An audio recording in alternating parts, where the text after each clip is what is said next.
Dépenser 4 millions de francs CFA pour immigrer clandestinement aux États-Unis par le Nicaragua. Pourquoi? Comment ça se passe actuellement? Comment il vit la chose? On en parle dans FMH Confession aujourd'hui. Donc du coup les gars, avant même de commencer la vidéo, likez, tapotez, écrivez quelque chose dans les commentaires juste pour les référencements de la vidéo. Et puis là, de payer ce là parce qu'il est évidemment de commencer la vidéo. Donc sur ce, Banks to Banks.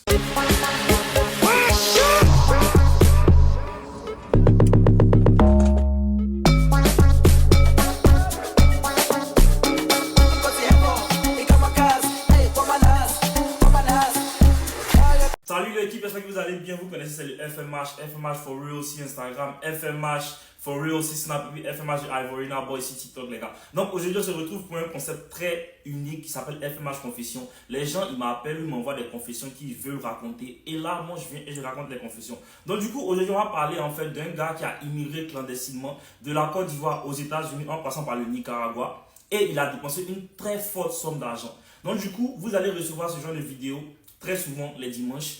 Voilà, parce que je compte poster 2 vidéos par semaine. Les jeudis, ce sont des vidéos beaucoup plus personnelles. Je raconte des story time, des vlogs où je fais des talks avec mes amis. Et les dimanches, les dimanches seront généralement pour les confessions.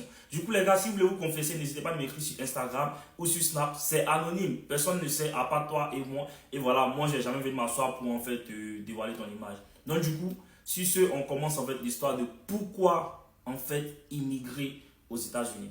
Je lui ai directement posé la question, pourquoi est-ce que tu as voulu immigrer aux États-Unis? Il m'a directement dit, il n'y a pas de travail alors qu'il a un diplôme. Il a commencé son business qui marchait, mais maintenant le business est slow. Donc, toutes les économies qu'il avait, il a eu à demander des crédits pour compléter en fait cette somme d'argent pour pouvoir venir aux États-Unis. De base, il avait 2 millions save de côté. Donc, il est assis avec ses amis en train de causer et il apprend qu'il a un ami qui est rentré aux États-Unis par le Nicaragua. Donc, du coup, Dieu merci pour son ami. Son ami lui dit, ah franchement, le chemin, il est très très dangereux. Mais voilà, moi, ça m'a pris 4 millions. Lui, il dit, 4 millions, c'est trop. Lui, il a 2 millions dans ses économies.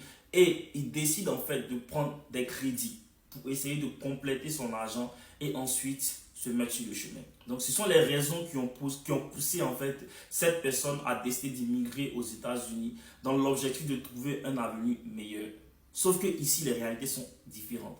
Donc, du coup, comment se fait son immigration?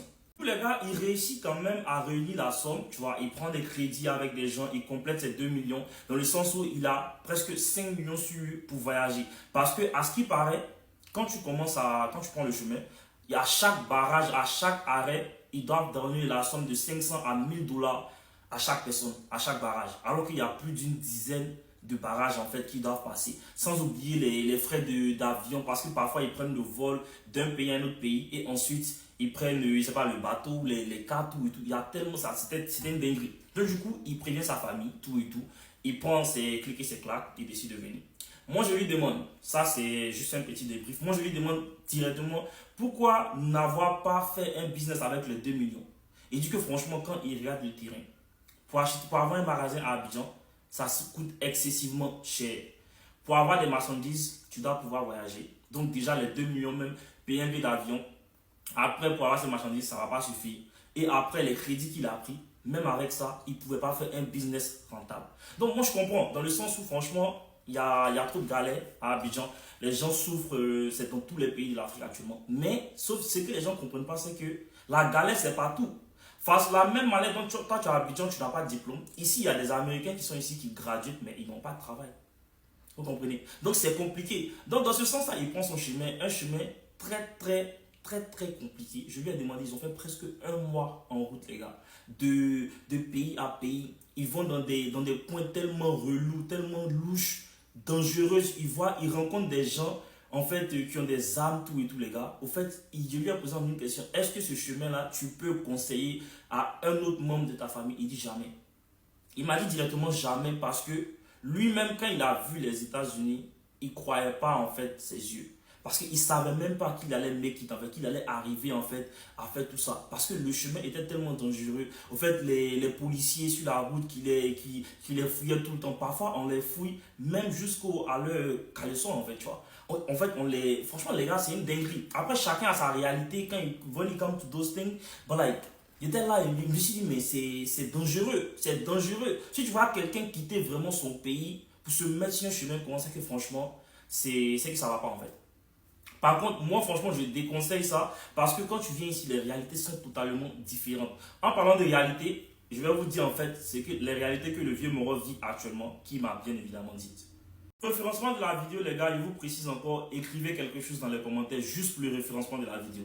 Du coup, le vieux Moro en question, il arrive aux États-Unis, sain et sauf, il arrive à New York. Du coup, il décide de partir vivre à New Jersey parce que son pote en question qui était arrivé avant lui vivait à New Jersey. Sauf que son pote en question vivait chez quelqu'un. Donc ça fait que maintenant, ils sont deux à vouloir vivre chez quelqu'un, ce qui n'arrange pas parce que le pote en question n'a pas de travail. Lui-même, il vient pour trouver un travail, c'est un calvaire total.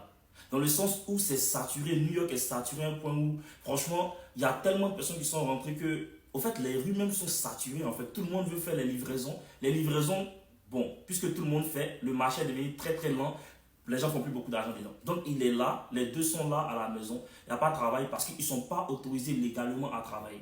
Donc du coup, ils font face à la réalité maintenant dans le sens où ils sont à la maison à ne rien faire. Ils essaient en fait de trouver quelque chose à faire. Donc ils commencent à travailler sous la table. Ils commencent à travailler sous la table, faire des petits oui pour qu'on puisse les payer cash, tout et tout. Mais avec ça, ils ne peuvent pas en fait se prendre un appartement à deux.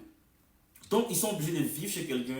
La personne en question, maintenant, leur demande de payer un peu dans le loyer parce que oui, ici, c'est les États-Unis, les charges sont énormes. Tu vas venir vivre chez quelqu'un pendant 1, 2, 3, 4 mois, tu ne vas rien payer à part si c'est ta famille. Voilà, moi, par contre, quand je vais chez mes oncles, chez mes grands-parents, vous voyez, c'est relax. Moi, on n'est pas là pour parler de moi. Donc, du coup, ils viennent, ils sont là, ils travaillent sous la table, ils font un peu d'argent, ils arrivent en fait à manger, payer un peu de leur loyer comme on les a demandé. Mais par contre, subvenir bien à leurs besoins, non. Alors qu'au pays, ça appelle les crédits. Les créanciers appellent, ouais, c'est comment? Les crédits, c'est comment? Envoie-nous l'argent que tu nous dois. La famille appelle pour dire que ouais, les gens qui t'ont pris le crédit sont en train de demander leur argent. Le vieux Moro, il est là, ça fait plus de 3 mois. Sa situation n'avance pas parce que ici, quand tu arrives en fait, quand tu es illégal une fois, les gars, c'est tellement compliqué en fait de pouvoir en fait te régulariser. Même si tu te maries en fait, tu vois. Donc c'est compliqué. Le vieux Moro maintenant me dit que franchement, en fait, il est là, c'est un calvaire, mais il est déjà là. S'il savait ces 2 millions, il allait prendre pour faire ça. Il a dit, mon vieux, tu es déjà là.